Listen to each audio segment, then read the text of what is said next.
nessun dorma, nessun dorma.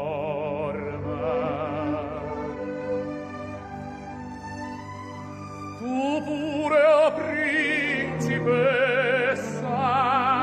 nella tua fredda stanza, guardi le stelle che tremano d'amore e di speranza. Ma il mio mistero è chiuso in me, il nome mio nessuno saprà. No, no, sulla tua bocca la dirò. Quale donna rosa splenderà.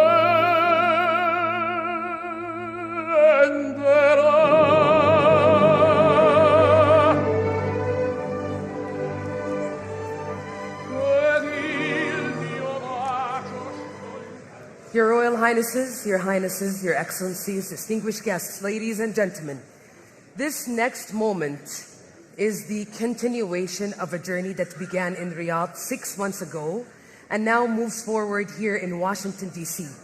It represents progress, shared ambition, and the strategic partnership between the Kingdom of Saudi Arabia and the United States of America. For more than 90 years, this relationship has been guided by trust, common purpose, and shared commitment to regional security and global prosperity. And today, this partnership takes a new form. It certainly does, and we have standing room only right now. We are joined by more than 90 influential speakers, more than 1,700 leaders and delegates, 8 high-impact sessions, and countless private negotiations. And at the heart of this moment are the investment agreements, commitments from companies and institutions in both great nations that will shape the most vital industries of the future. And there's no doubt what we're going to witness here, what we witnessed yesterday and today reflects bold, strategic, and future-shaping investment agreements from the most influential institutions and companies from the Kingdom of Saudi Arabia and the United States of America advancing at a historic scale. And momentarily, we will hear from the leadership. Thank you.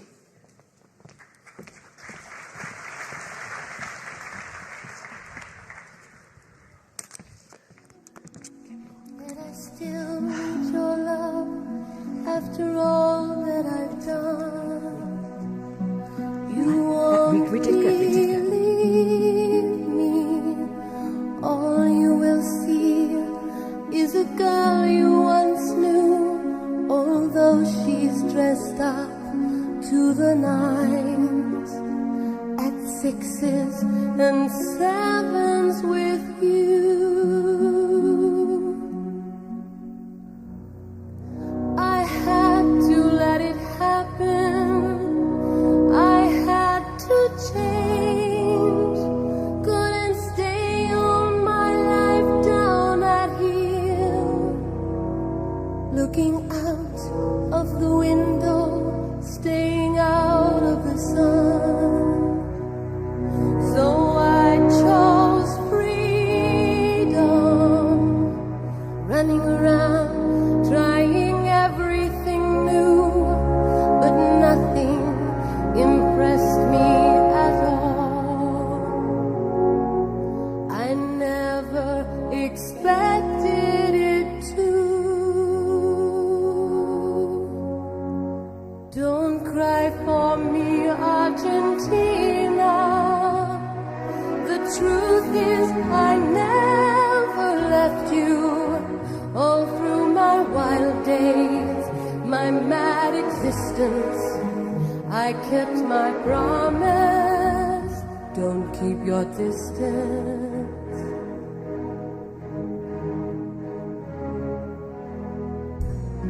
And as for fortune, and as for fame,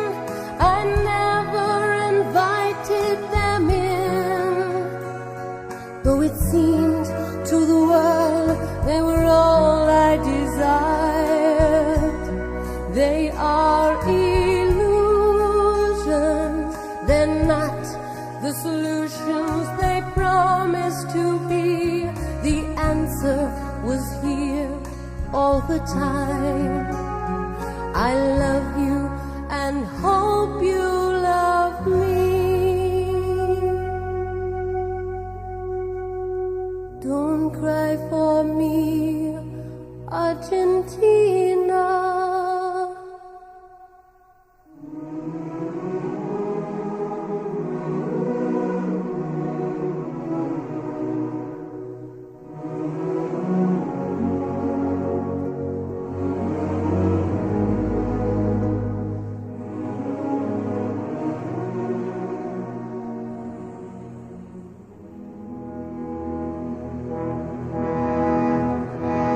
Don't cry for me, Argentina.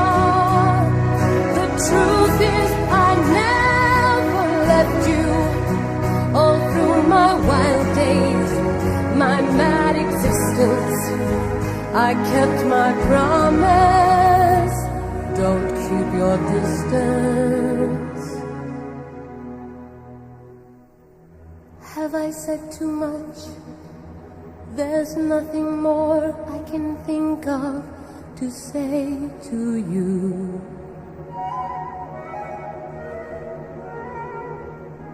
But all you have to do is look at me to know that every word is true.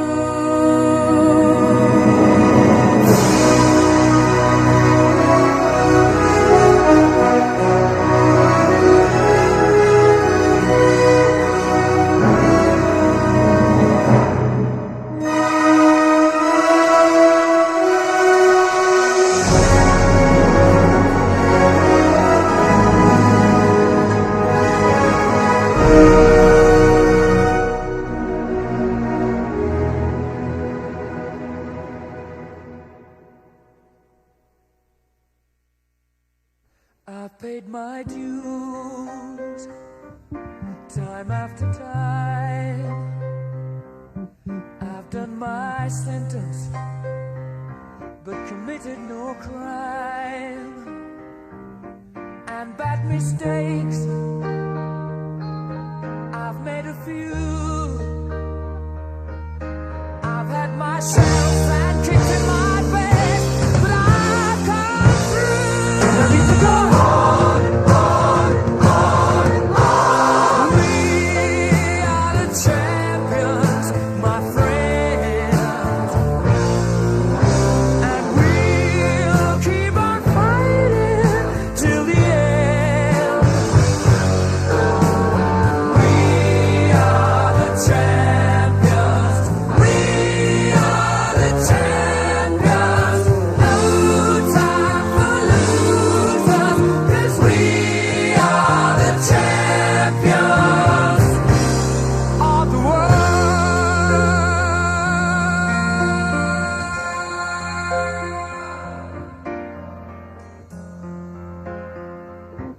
I've taken my bows in my curtain calls.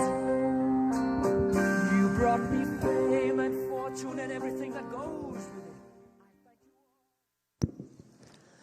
Distinguished guests, please rise for the entrance of the 45th and 47th President of the United States of America, President Donald J. Trump. And His Royal Highness Prince Mohammed ibn Salman ibn Abdulaziz Al Saud, Crown Prince and Prime Minister of the Kingdom of Saudi Arabia.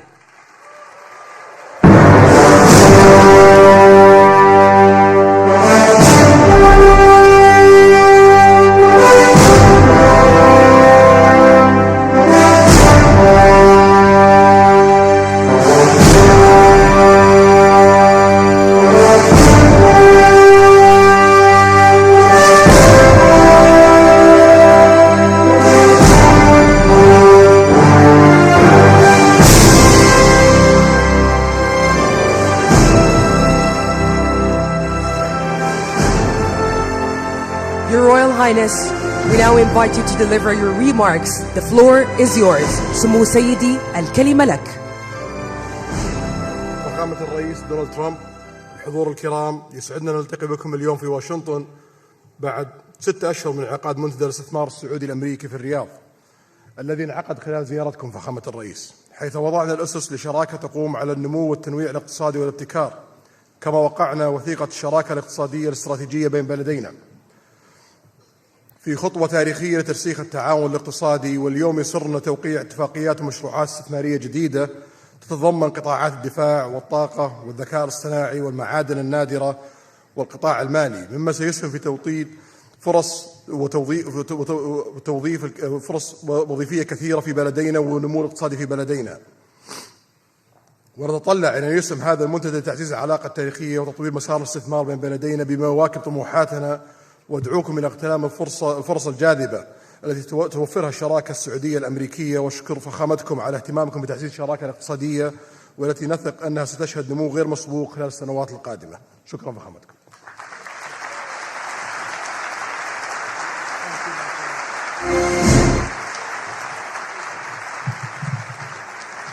Well, thank you very much.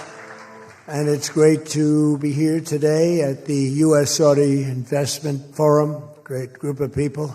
The biggest, you got the biggest in the room. But some of the most talented, maybe most importantly, the word talent, successful and innovative business leaders anywhere on the planet.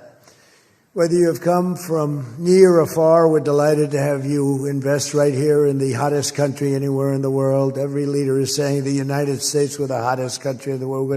We're going to keep it that way too. But this has been, according to those that seem to say it, and I will say it, I would never say a thing like that because I want to be very modest. I always want to be modest as I can. They say this has been the best 9 months that any president has ever had. I'd say that's pretty good, right? But we've had a great 9 months.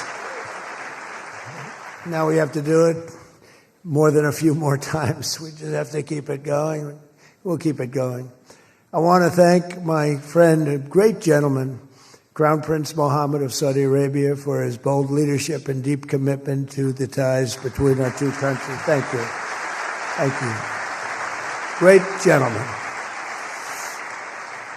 Yesterday we had a phenomenal visit at the White House celebrating the 80-year bond between the United States and Saudi Arabia. We ended with an unbelievable show last night in a room that was far too small, but the next time you're here, you'll have a much bigger room. It's going to be much bigger. I made more enemies last night by we had 119 people. That was a record for the room. So they've wanted for 150 years. They've been clamoring for a ballroom at the White House, and we're giving them one. We're giving them 1+, and it'll be something. But you'll be here. You'll be among the first, if not the first, if you'd like. We'll work it out. But you had a lot of people that wanted to be there. They really would have witnessed something that was really incredible. The entertainment last night was incredible, including our great opera singer, but including the military. The talent and the military musically is also incredible. So it was great to be with you last night. I think it was something to behold. We officially designated the kingdom yesterday as the major non-NATO ally. That's a big deal. That's actually a very big deal.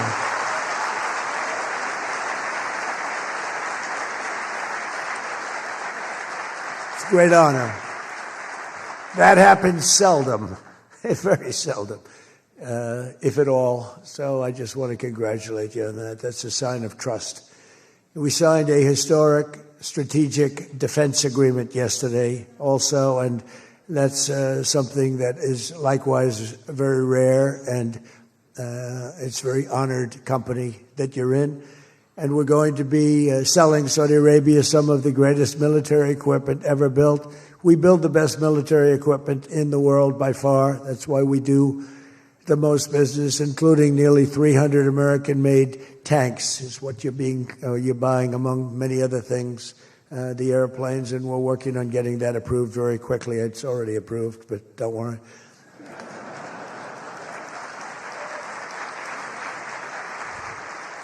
We have to go through a process. The process will take, Elon knows, the process will take about, would you say 24 hours? I think so.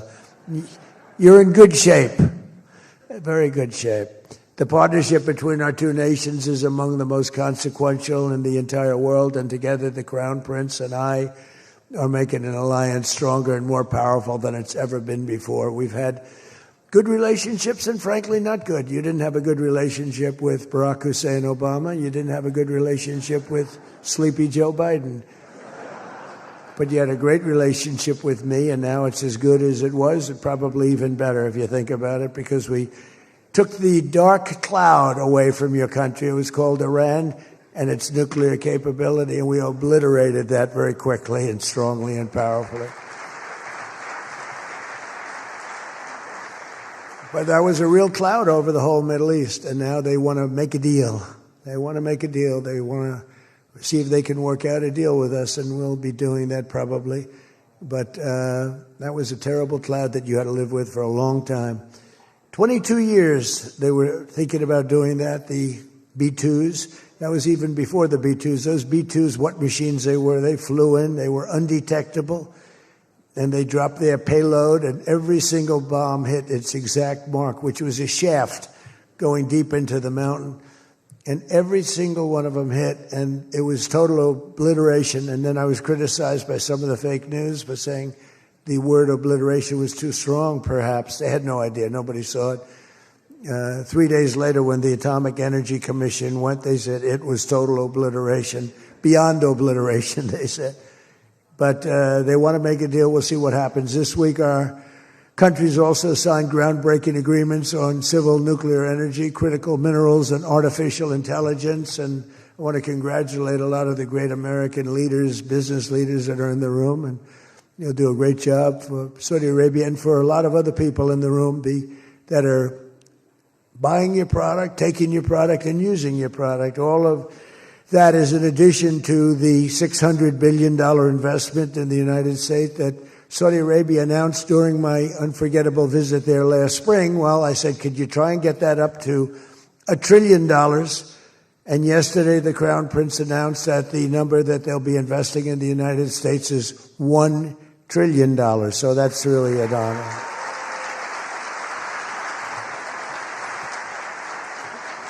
And we just took a picture backstage with some of the great business leaders and some of the great people, friends of mine from your country, and beautiful picture. And while we were taking the picture, I said, could you make it 1.5 trillion?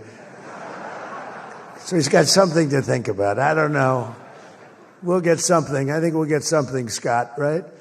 But many of you in the room are playing a key role in making these projects happen, and we're told that $270 billion in agreements and sales are being signed between dozens of companies, and that's just happening today, $270 billion. That's big stuff. So on behalf of the thousands of American workers who I care about most, I want to thank you for bringing all those jobs and all those great opportunities to America and bringing great wealth to America. We've become a very wealthy country. We have a couple of little things. We're waiting for a decision. We hope that's going to be good, but if it's not, we always find ways, we find ways, but we've done things that nobody thought were possible, and we're taking in trillions and trillions of dollars. Tariffs have been, frankly, the best thing that's ever happened to our country. They've always been used against us, and we never had people that were smart enough to use them in the opposite direction. But now you do, and we have taken in trillions of dollars, and it's been absolutely amazing. We're going to be doing a dividend to the people, low and middle income, moderate income people, of at least $2,000. In addition to that, we'll be paying down debt very substantially. It's the kind of money we're taking in.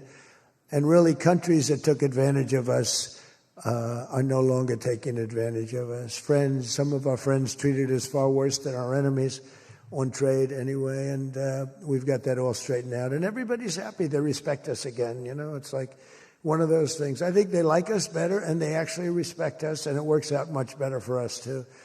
But I especially want to thank our numerous Saudi friends here today, including the ambassador to the United States, a friend of mine, Princess Rima. Thank you very much. Great job. Great representative you have. You sent a good representative. and many distinguished ministers and members of the cabinet, governor of the Public Investment Fund. Where's Yasser? Yasser's here someplace. Sometimes I see him dressed both ways. I don't know. It's cooler that way. I'd dress that way if I could. Yasser's terrific. He's a terrific man, actually. So thank you very much, Yasser. And Secretary Scott Bessent, who's been fantastic. Where's Scott? We're thinking about him for the Fed, but he wants no part of it. He likes being Secretary of the Treasury. I think we'll leave him. So let's cross your name off, right, officially, right? Remember, you said that. I love the Fed job. To me, it's the easiest job in the world. You play golf for 28, 29 days, then you go and make a little speech, tell everybody, in the case of the current guy, the wrong information because he has no clue.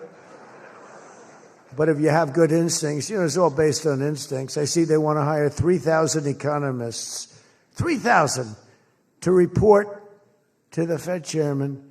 What are they going to do? Take all this information? 3,000 economists. That's why they're spending $4 billion on renovating a building that should have cost $25 million to do. They should have spent $25 million. They're building a basement into the Potomac River. I could have told them that's very tough to do when it doesn't work and it's very expensive. But they're up to $4 billion headed by this clown. But we have 3,000, think of it. They want to hire 3,000 economists. So they took a poll and they interviewed 71 people. And of the 71 people, 2 people got it right. 2 people. One was a great economist whose name I won't tell you because I don't like him personally, but he is good. And the other one that got it the most right was a man named President Donald J. Trump. Do you believe it? Everyone else was wrong. And I didn't have an economist. Well, I had Scott. But we got it right, didn't we? Huh? We got everything right. Doug Burgum, where's Doug? Will you please drill a little bit faster? Between him and I'll tell you, you and Chris. Chris was great on television. And he's setting records. They're setting records. But I'll never be satisfied. Drill. We got elected. Drill we must, I called it. Drill, baby, drill. Con Edison, a great utility from New York many years ago, they used to have it said, drill we must and dig we must. So when they were digging in a road, they'd have a sign, dig we must. Well, now we're putting those utilities to shame because I'm allowing all of those AI plants that are being built to build their own electric generating force, and they're building them like nobody's ever seen, and they're coming up with ideas and new contraptions like nobody's ever seen. And this way they can't blame me for not producing electric. I said, you produce it yourself. And actually they didn't believe I was saying that because nobody ever thought of a thing like that. They're building a massive plant. They were going to hook it up to a 200-year-old grid. And that wasn't going to work because there's no way of doing that. No way we could have done that. And I had the idea. This was my idea, approved by a couple of people. I said, why wouldn't that happen? They're building a plant for $50 billion. If you build a shopping center for $50 million, it's okay. It's not a bad shopping center. $500 million, you're talking about top of the line. $50 billion. So when it was first explained they're spending $50 billion, I said, no, you mean 50 million. No, sir, we mean 50 billion. And then I saw some of them that were the size of Manhattan. I said, they did mean 50 billion. And I said, well, what you're going to do is with that, how would you like to build your own electric generating plant? And they looked at me like I was crazy because something like that, they really didn't understand it. The smart guys, they didn't understand it. They said to me at the next meeting, sir, the biggest problem we have will be electricity. I said, you don't understand. I told you last week, you're going to build your own. I'm giving you approval to build your own plant, and you will be approved within a period of 2 to 3 weeks. It used to take 20 years prior to termination. In other words, you would wait 20 years and you wouldn't make it. You'd be voted down 5 to 4. I said, we're getting you approved in a 2-week, 3-week period. In fact, Lee Zeldin, one of the superstars of this administration, I said, Lee, if it's oil and gas, get them approved in 2 weeks. If it's nuclear, add another week. Because some are going nuclear, and they're doing, be careful. They better be careful. But they are going to be careful. They're the greatest people in the world. So now they come back and they actually believed it. And now they're being approved rapidly. And we have things being built, the likes of which nobody's ever seen. We're leading China by a lot in AI. And we're also bringing auto plants in from Canada and from Mexico. They took them, and they're all coming back. They're all coming back because of tariffs. If we didn't have tariffs, I mean, they like the fact that we won the election by a landslide on November 5th. That helped. But they're all coming back, and they're coming back from Germany and Japan. Toyota just announced, as you know, $10 billion worth of new plants. They just announced it last week I went to various countries, and Japan was one of them. And Toyota's coming in with a $10 billion investment in 4 or 5 plants. Now, we're going to be more advanced than we were. So we led the car industry like 100% 50 years ago. We led the chip industry 30, 40 years ago. We had 100%. Then people came in and started taking it. I don't blame them, Taiwan, etc. They took 100% because we had no president that protected our industry. If we would have said, it's wonderful that you're going to Taiwan, we think it's great, but when you sell your product back into this country, there will be a 250% tariff. Nobody would have left. Nobody would have left. And Intel would have been a giant. Intel would have been, where's Jensen? Intel would have blown, well, he now owns a big chunk of Intel. He's got it figured all different ways. Where are you, Jensen? Stand up. You have done such a good job. And you had a good 2 days, I understand, right? A good 2 days. How's Blackwell doing, okay? Any recent competitors? Anybody going to blow Blackwell away in the next week? They say 10 years. I don't know. Maybe 2 years, 3 years. But you will not be stopping there. You'll be going further fast, right? An amazing job you've done. I want to thank Howard Lutnick and Christy Noem for being here. Christy, Howard, good job. Really good job. My daughter Tiffany's here with her great husband, Michael. Thank you very much, Tiffany. Thank you, honey. She was a great student. She went to Georgetown. She was a great, great student, and she finished really right at the top, and we were proud of you. And she was so proud, and her graduation got canceled because of COVID. But I say if her name were something else, they probably wouldn't have canceled it. They didn't like that she did so well in school. They weren't happy about it. I say they canceled your graduation because you were a great student, and they didn't want, but other than that, I have no problems. You see, I don't take anything personally. Anyway, great job. And of course, hundreds of the top minds in technology, finance, and private enterprise from both Saudi Arabia and the United States. But my message to all of the leaders and investors with us today, and they are the best in the world, is very simple. Under the Trump administration, America is back and America is open for business. And America is actually stronger than it's ever been before, ever. We rebuilt the military in my first term. Foolishly, we gave a little bit to Afghanistan, but not very much compared to what we built. But now we're building it at levels that we've never done before. And in addition to that, we're sending a lot out to our allies, and we're making it possible for them to get it. I want those companies to build more plants, to build it faster. We want them to build it faster. The biggest problem we have is we have a backlog because it's so good. Every country wants our missiles, our jets. They want everything we have, and we got to go faster. We just have a new plane, the F-47. It won a very strong competition. It's the newest, and that was won by Boeing. By the way, Boeing is doing an amazing job of coming back. Kelly is doing a great job.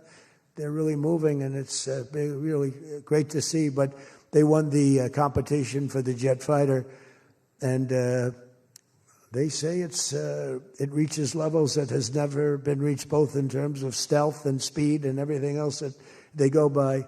So they're just completing their factory, and they've already started work on the F-47. How did that number get chosen? I don't know, but I didn't pick it. I did not pick it.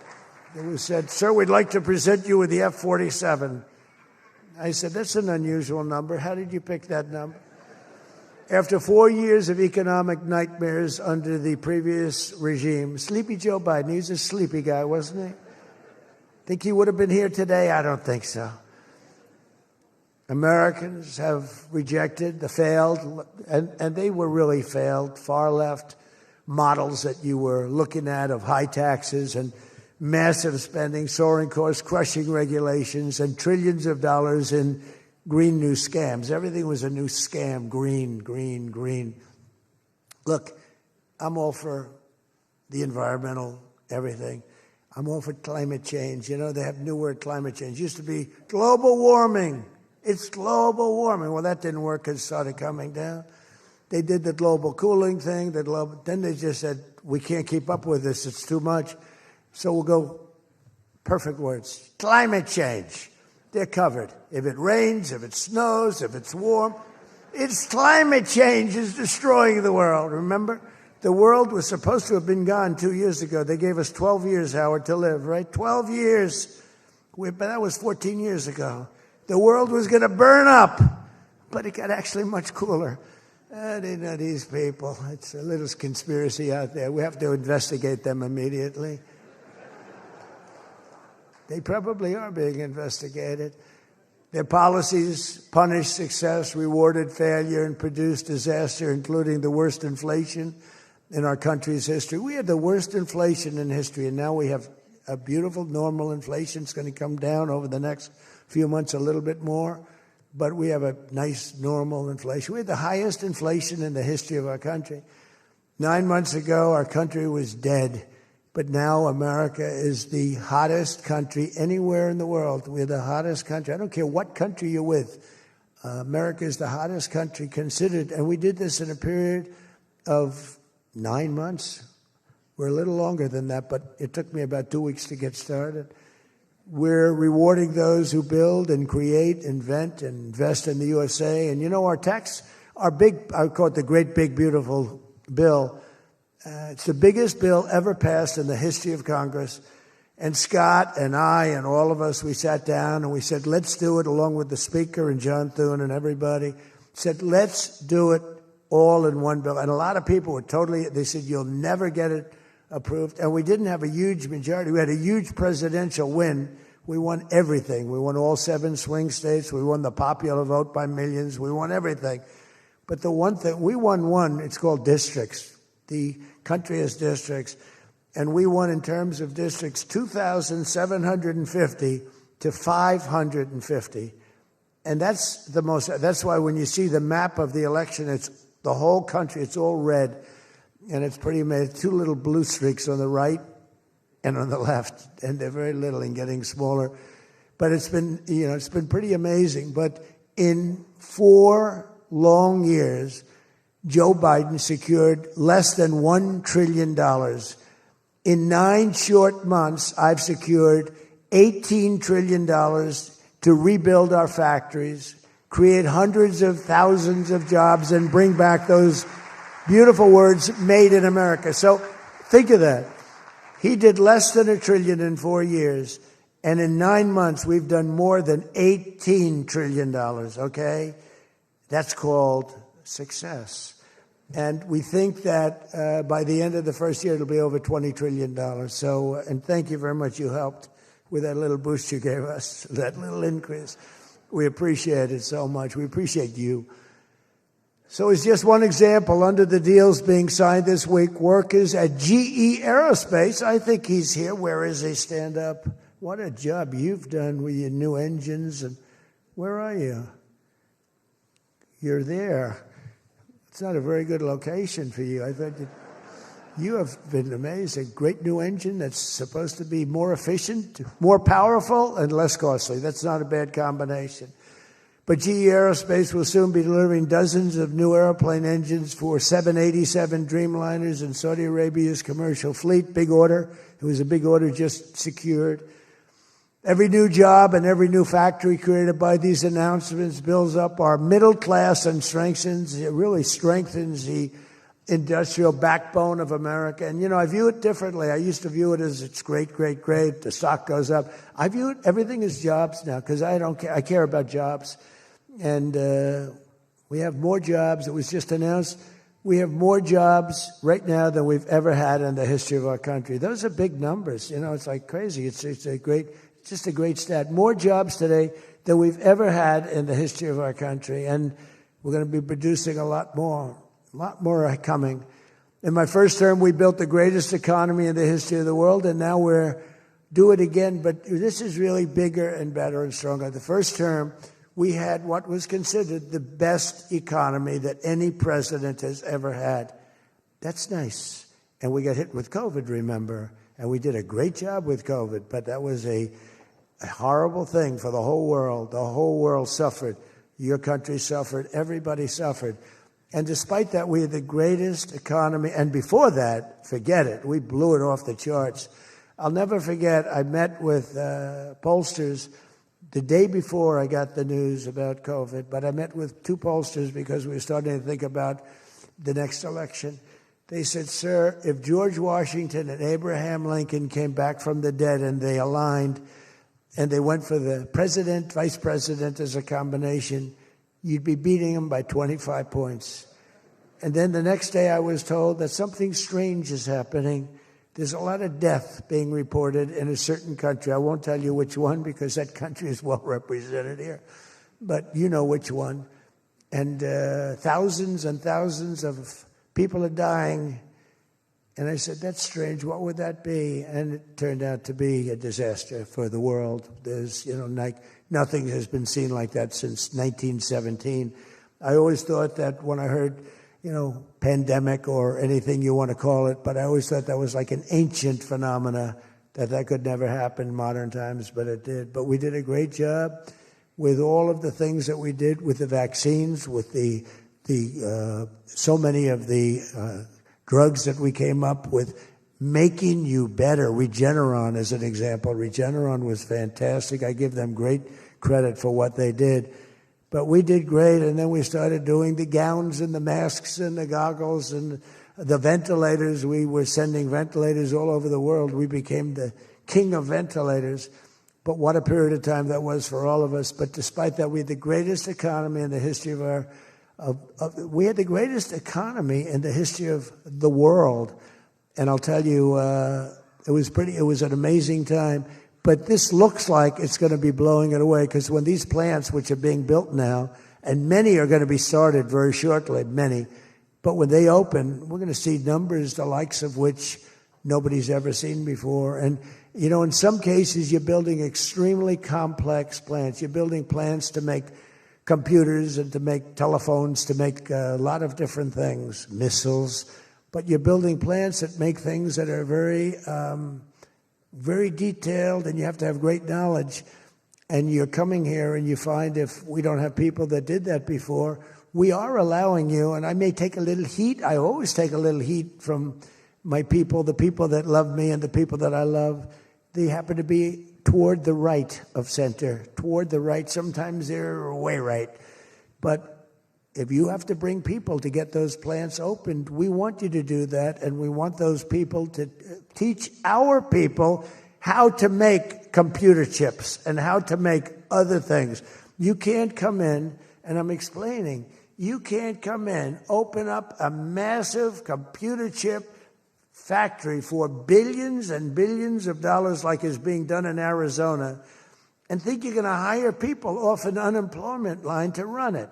They're going to have to bring thousands of people with them, and I'm going to welcome those people. Now, I love my conservative friends. I love MAGA, but this is MAGA. And those people are going to teach our people how to make computer chips, and in a short period of time, our people are going to be doing great, and those people can go home where they probably always want to be. When people are born someplace, they tend to want to go, and we have the greatest country in the world, but they want to go. But they're going to do. We had one case in Georgia where a battery factory, batteries are very dangerous to make. They're complex, much more complex than people understand. And they spent $1 billion to build a factory, and they were told to get out. And I said, stop it. Don't be stupid. And we worked it out.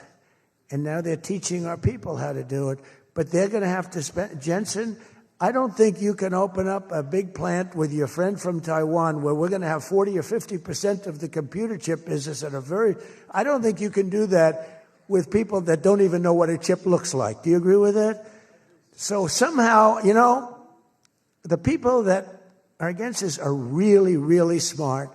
They're unbelievable patriots, but they just don't understand. Our people have to be taught. This is something they've never done. And we're not going to be successful if we don't allow people that invest billions of dollars in plant and equipment to bring a lot of their people from their country to get that plant open, operating, and working. I'm sorry. So my poll numbers just went down, but with smart people, they've gone way up. They've gone way up. And I mean that. So for those of you that are doing the plants, you're going to have all the help you need, and you're going to do a great job. And you're going to teach our people how to do it, and our people are going to be just as good as your people ever were in not such a long period of time. Since the election, the stock market has set, and this is a little more than 9 months, 46 all-time record highs.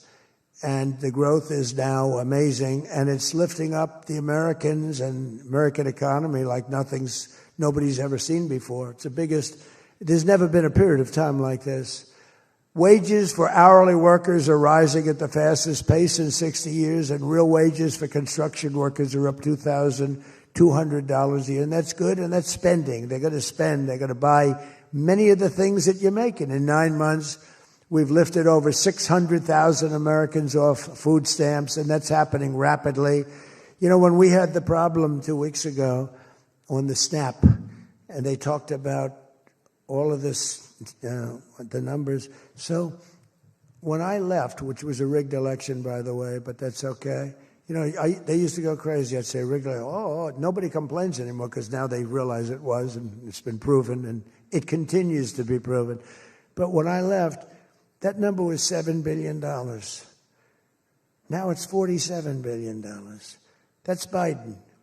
So if you think about it, if Kamala, who's the same basic thing, grossly incompetent, he was incompetent, they're all incompetent because their policies are incompetent. Open borders, men playing in women's sports, transgender for everybody. I mean, they got the worst policy. I don't talk about it too much because if I talk about it, they might change.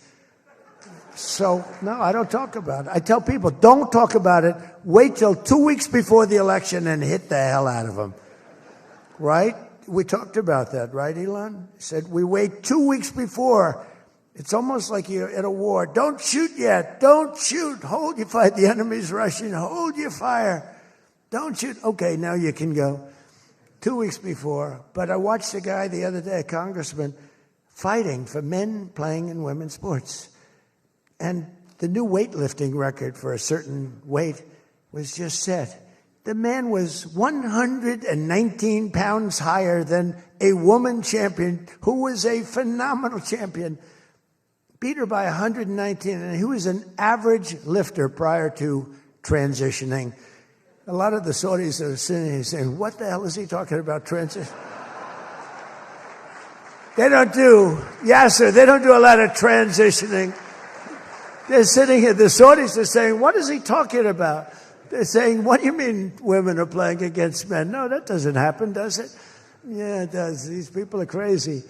1.9 million more American-born workers are employed today. Think of that, than when I took office. So we picked up almost 2 million workers, and more Americans are now working, as I said, than at any time in the history of our country. Under Biden, 1 out of every 4 new jobs went to increase the size of the federal government. So in other words, 1 out of 4 was a federal worker. Well, I love our federal workers, but that's not the way you can build a country. It's a short road to a disaster.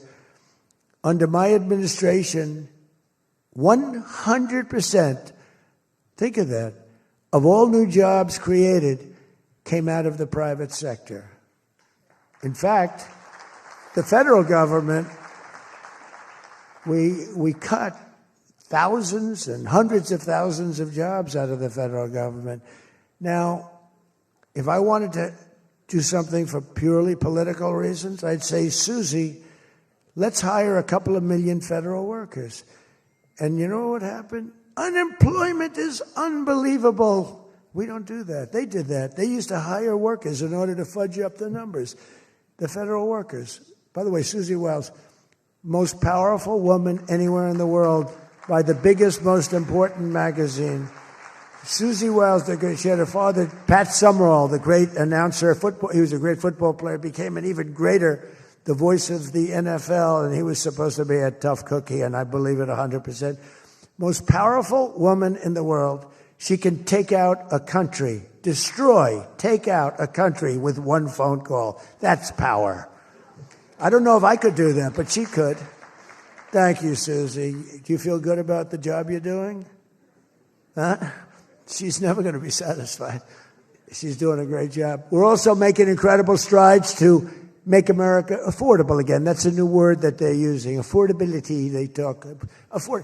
They had the worst inflation in history. They had the highest prices in history. The country was going to hell.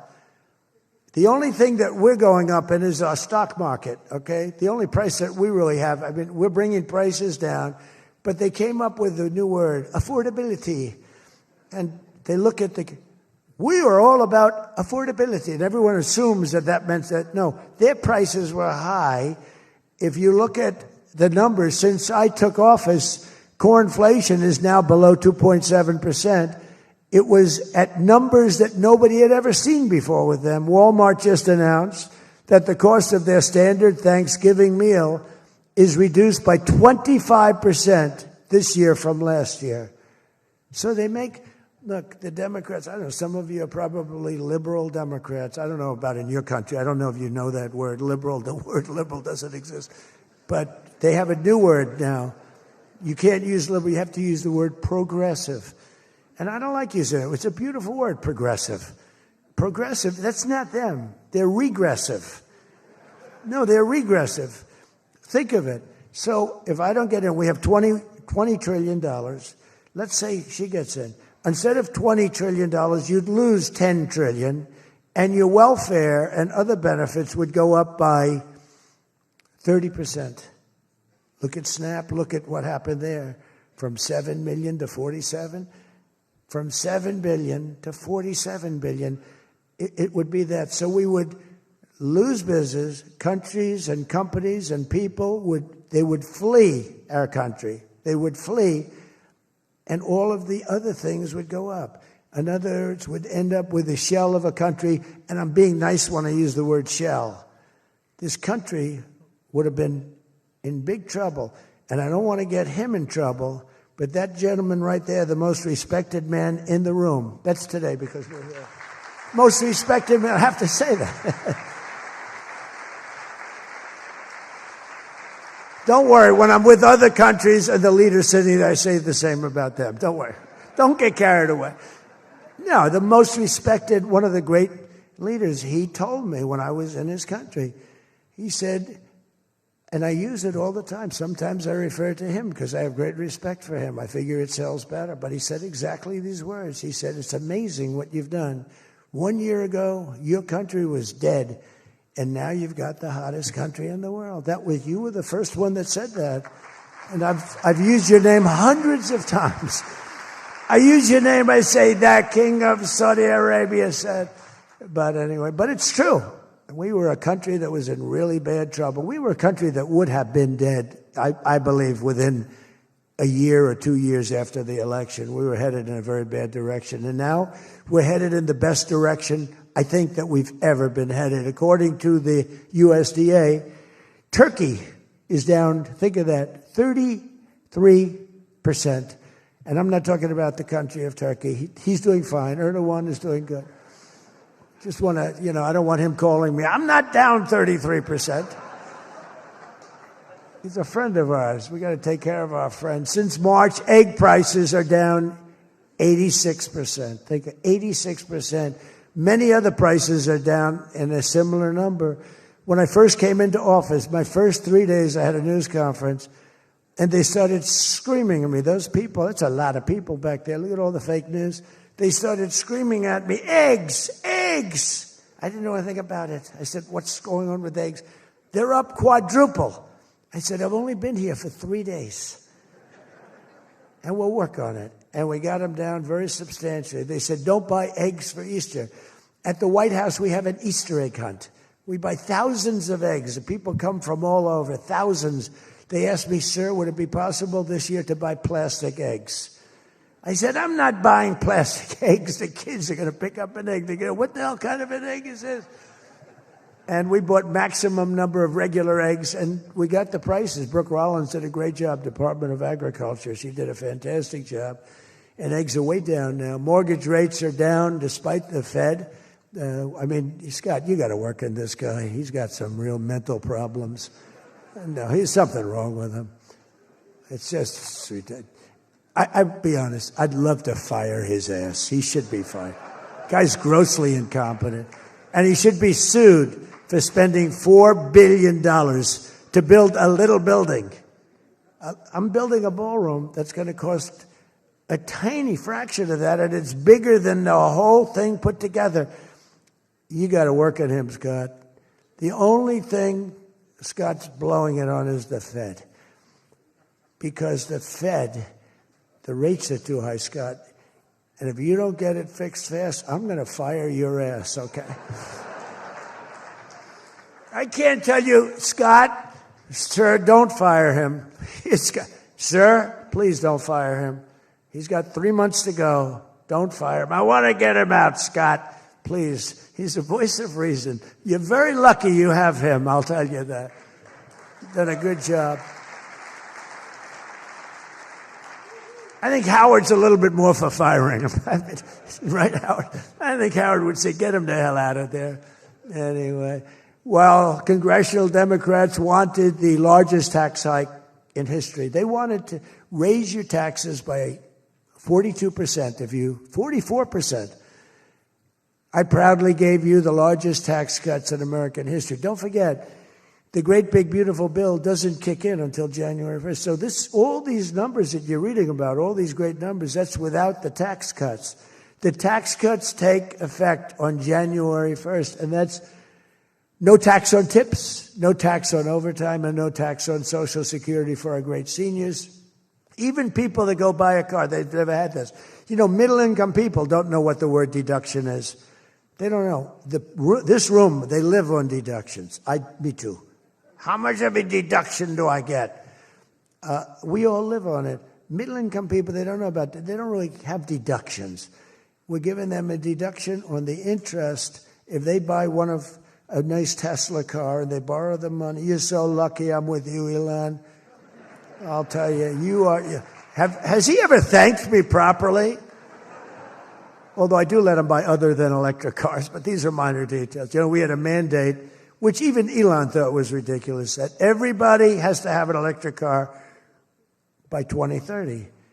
And once, fortunately, he said, that's a ridiculous thing. So I keep quoting, but I'm giving them a deduction. Now, Elon would like to have it differently. A deduction only if you buy a Tesla, right? But we'll let it be for everybody. But think of it. You get a deduction on the loan, on your interest payment. I think that's going to be an unbelievable boon to car sales. I think it's one of the biggest things, and we'll see, but I think it's going to be. And the biggest thing I've done for business and jobs is deductibility, where all of that money that you're spending, 100%, think of it, expensing for all new equipment purchase, factory construction, including structure. Every single thing you're allowed to deduct, expensing 1 year. And that's what made our first tax bill, in my opinion, more than anything else, bringing your money back in. We have that, we have everything. Trillions of dollars, hundreds of billions, but trillions of dollars. Apple alone, Tim Cook brought in hundreds of billions of dollars. You couldn't do it under the old tax code. You'd have to pay so much tax. And just the bureaucracy of it, we made it very simple. We charged a fair rate, and we took in billions. Well, we have that. But the expensing, to me, was the thing that made it so successful. And the other thing is all of those tax cuts that we got, that was the largest tax cut in history. On top of adding to those cuts, we extended the original tax cuts. If we didn't extend, you would have had about a 58% tax increase from that point, and we were able to get that extended. So I want to thank the Speaker of the House, and I want to thank John Thune. And a lot of people thought that bill, because we put everything into that one, we took 4 years' worth of things, and we put them into the great, big, beautiful bill. And we got it passed. It was close, like about a quarter of a vote. It was on fumes. We thought for a couple of moments we were not going to be able to get it. Then we would have had to have it in 9 or 12 or 14 different bills. And I don't think we would have gotten many of them approved. We would have gotten some easily approved, but some we would have gotten no votes on. By putting it all together, we got everything. And it was a great job, and I think someday it's going to be appreciated. But among other things, it's the biggest tax cut in history for people and for businesses. So just enjoy it, and think of me every once in a while when you're hiring new people and making a lot of money. You just think about us. But I'm cutting a record number of job-killing regulations. That's the other thing. And I've already slashed more than $1 trillion worth of regulations this year. My last term, I gave the largest regulation cut in history, and now we're doing it again. In fact, for every new regulation, they're mandated to cut 10. And so far, it's for every new regulation, they've cut 30. So they have the idea. And very importantly, we stopped Joe Biden's radical crusade to kill oil and natural gas. Somehow, I don't think Saudi Arabia would like me too much if we could decide to kill oil and natural gas. There's nothing like it. It works. Windmills don't work. Other things, I don't want to get into it too much, but they don't work. What does work is natural gas, oil, nuclear, and other things. But the windmills are a disaster. I am the biggest negative person on windmills. They ruin your locations. They ruin. When I look at some of these countrysides that are littered with windmills, and every time it goes around, you lose money. The country loses money. It's a disaster. And I just hope that some of these countries that are losing their ass, we have countries that are going bankrupt because they're putting windmills all over the place. You're supposed to make money with energy, not lose money with energy. And we talk about oil, and we talk even clean, beautiful coal. I said, you're not allowed to mention the word coal unless you precede it by saying clean, beautiful. So I have my people in the office, they're talking about coal, right? And they go, sir, a clean, beautiful coal is doing very well, sir. And then 2 minutes later, clean, beautiful coal. Then he mentions the third time, sir, coal. No, it's clean and beautiful. Because it needs a public relations help. Coal needs a little help, public relations-wise. So we refer to it as clean, beautiful coal, and it does have its place. That I can tell you. But we're streamlining permitting for all new energy projects, all new mining projects, and what used to take 28 days is now down to very little. But we had times when, not 28 days, we had times when things would take 14, 15, 16, and even 20 years to get approved. We have a maximum day, 28 days. That's the maximum it'll take. It'll never take more. You can come in with $1 trillion factory. You can come in with what it takes, a maximum of. You don't have to go years and years and years, be abused by bureaucracy. If you build a plant now, you're going to have your plant done within 28 days. And a lot of you are all, because I see everyone shaking their head, you're all agreeing. We're getting you approved by very smart people quickly. You know, when you used to walk in with plans done by the best engineers in the world, thousands of pages, and drop them on some guy who's been there for 28 years approving environmental impact statements, and he's looking at pages that he's never seen, and he's supposed to approve it. He has no idea what the hell is in those pages. So we know what we're doing. We're going to get maximum is 28 days. That's why we have so much under construction, and people can't believe it. They can't believe it. And again, remember what I said, most important thing, you're building your own electric plant. You're really becoming a utility in addition to doing what you're doing. but you're building all of the excess, all of that energy, all of that electricity is being built, and your excess electricity you can sell back to the federal grid. So we even make it there. Under the deals being signed this week, the world's two leading energy superpowers, America and Saudi Arabia, are partnering on energy like we've never partnered before. American Saudi companies represented here today are joining on liquefied natural gas, infrastructure, constructions, and making both of our energy sections. I mean, our sectors are becoming so strong. Just a quick story. In Louisiana, when I first time I got there were two massive LNG plants. One was under review for 14 years and was being rejected. The other one was for 18 years. The people of Louisiana, Doug, you know exactly what I'm talking about.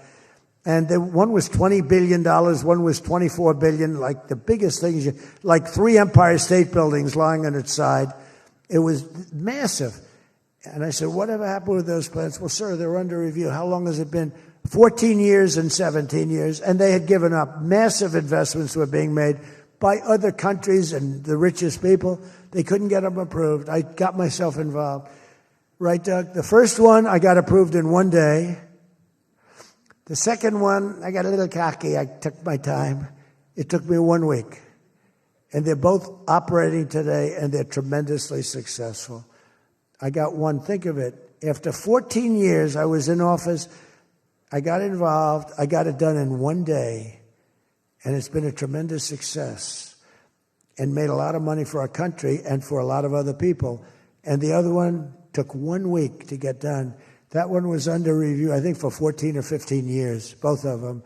So I'm very proud of that, actually. I also proudly ended the ridiculous Biden-era restrictions on artificial intelligence, and we will work closely with friends and partners like those in this room to build the largest, most powerful, most innovative AI ecosystem in the world. And we are going to work it so that you'll have a one approval process, not have to go through 50 states in the United States. You know, you can't go through 50 states. You have to get one approval. 50 states is a disaster because you'll have one woke state and you'll have to do all woke. You'll be back into the woke business. We don't have woke anymore in this country. It's virtually illegal. But you'll have a couple of wokesters, and we don't want to do that. We want to get the AI done, and I'm working with David. David's done a fantastic job. If he's here, I think he is. He is. Thank you. David's done a fantastic job. But we want one approval, one, and hopefully you have the right guy in the federal government. Hopefully you have the right president, but you have one approval, one approving body, not 50, not, hundreds of people all over the country looking at what you're doing. And basically you're forced to take the worst and the most onerous, right, Jensen? Are you happy with that, Jensen? Thank you. If Jensen's happy, I'm happy. But what's very important, we have to do that. And we have a couple of very good, very well-meaning senators that think every state should have a right to approve. We're not going to do that because that will not allow you to do what we have to do. And we'll get that straightened out. Together, the United States and Saudi Arabia are unleashing really the most incredible new prosperity together. And we're also making history and forging peace. And I've settled 8 raging conflicts, 8 wars. I've settled 8 wars. I have one to go. You know what that one is. I thought that was going to be my easy one because I have a good relationship with President Putin, but I'm a little disappointed in President Putin right now. He knows that. I thought that was going to be the easy one. I settled one war, 36 years. I got it done in 1 day. I had another one, 32 years, millions of people killed. Even Congo and the Rwanda, they had 10 million people killed. It was out of control. I got that settled. I have a man's father who happens to be in this room doing a great job, right? Got that settled.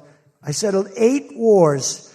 And I'll tell you, His Majesty would like me to do something very powerful having to do with Sudan. It was not on my charts to be involved in that. I thought it was just something that was crazy and out of control. But I just see how important that is to you and to a lot of your friends in the room. Sudan, and we're going to start working in Sudan. I didn't think that that was one that was going to be So easy to do, but we're going to start working. Mohammed said, yeah, thank you. Thank you to you.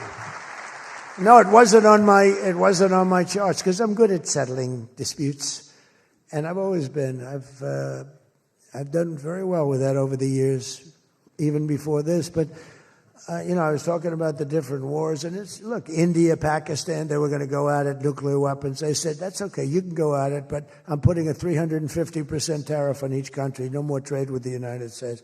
No, you can't do that. I said, I'm going to do it. Come back to me and I'll take it down. But I'm not going to have you guys shooting nuclear weapons at each other, killing millions of people, and having the nuclear dust floating over Los Angeles. I'm not going to do it.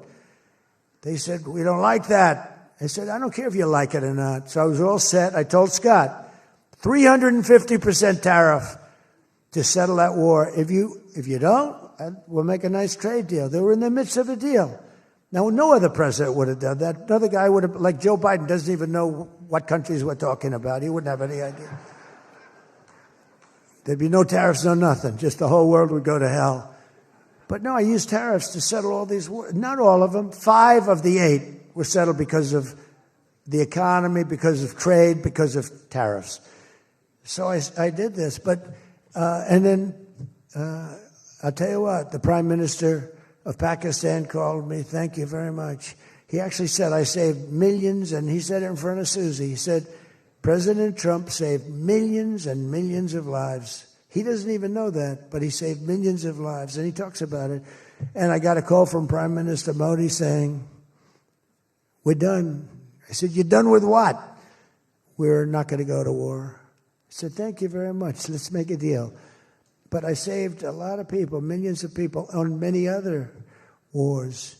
Azerbaijan, you know what was happening there? I settled that. That was going on for many, many years. Actually, Putin called me. He said, I can't believe you got that one settled. We've been trying to settle that one for a long time. I said, don't worry about that. Just let me settle your frickin' war. Okay? You don't have to help me. I don't need any help. I need help with your war. And it'll get done. But working with the Crown Prince was amazing because he mentioned Sudan yesterday. And he said, sir, you're talking about a lot of wars, but there's a place on earth called Sudan. And it's horrible what's happening. And I viewed it as being just sort of a freelance, no government, no this, no that. And he explained the whole culture and the whole history. And it was very interesting to hear. Really amazing, actually, to hear. And, we've already started working on that, okay? He said that would be the greatest thing you can do. That would be greater than what you've already done. That was your expression. Is that a correct expression? Pretty good. So we're working on that.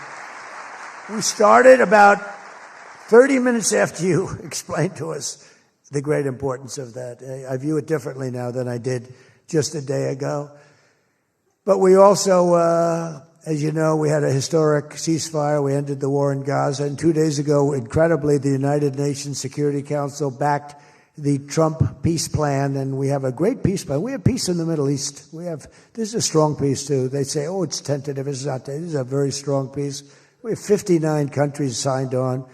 And when there's problems, I'm getting calls from countries. They want to go in and lead the fight to solve the problem if we have any problems. But right now, it's looking very good and endorsed. They endorsed the United Nations, what's called the Board of Peace, chaired by a person called Donald J. Trump. I accepted the chairmanship. They asked me to be chairman. That's what I needed. It's just a little more work. But it's a great honor. That'll be the greatest board ever assembled. Where do you see this board? This board will blow every board away. And I believe we're going to be lucky enough to have the Crown Prince be a very distinguished member of the board. But we're going to have the heads of the Board of Peace, and I think it will go long beyond Gaza and the Middle East. I can see that going long beyond. There'll never be anything like this in terms of, I know you all have wonderful boards, but this is going to blow it away. It's going to blow them all away, and it's going to do some really good. So in the coming months, the Crown Prince and I are going to ensure that the ceasefire and everything else that's going on that's so positive in the Middle East, hard to believe. I mean, I've grown up, peace in the Middle East. I used to hear peace, peace, peace in the Middle East. but never happened. We have peace in the Middle East. It's an amazing thing. Nobody thought, 3,000 years they talked. Nobody thought it would happen. In just 9 months, our administration has achieved more than most other administrations achieve in 8 years. And we're leading again in just every country. We want to win. We want to win for you. We want to win for ourselves. We want to help our allies. We want to change our enemies. We want to change our enemies. I'm being nice when I say it that way, but we want to change them. And if they don't change, we're going to be nasty. But hopefully we're not going to have to be nasty. But we want the world to prosper. We want the world to be safe. Our alliances are flourishing like they haven't before. And, you know, they're respecting America again. They didn't respect us. We were like a bunch of stupid people. We had a president that couldn't get up and talk, couldn't walk up a flight of stairs. We had people that didn't know what the hell they were doing. We were an embarrassment all over the world. But now we have people that are respected at levels that we've never seen before. So I just want to tell you that this is a group that I respect. I read every single name of every single person sitting in each and every seat. And I either know you or I know of you. This is an amazing group of people. And it really is headed by that gentleman sitting right smack center with 2 seats in between him. He wants plenty of room.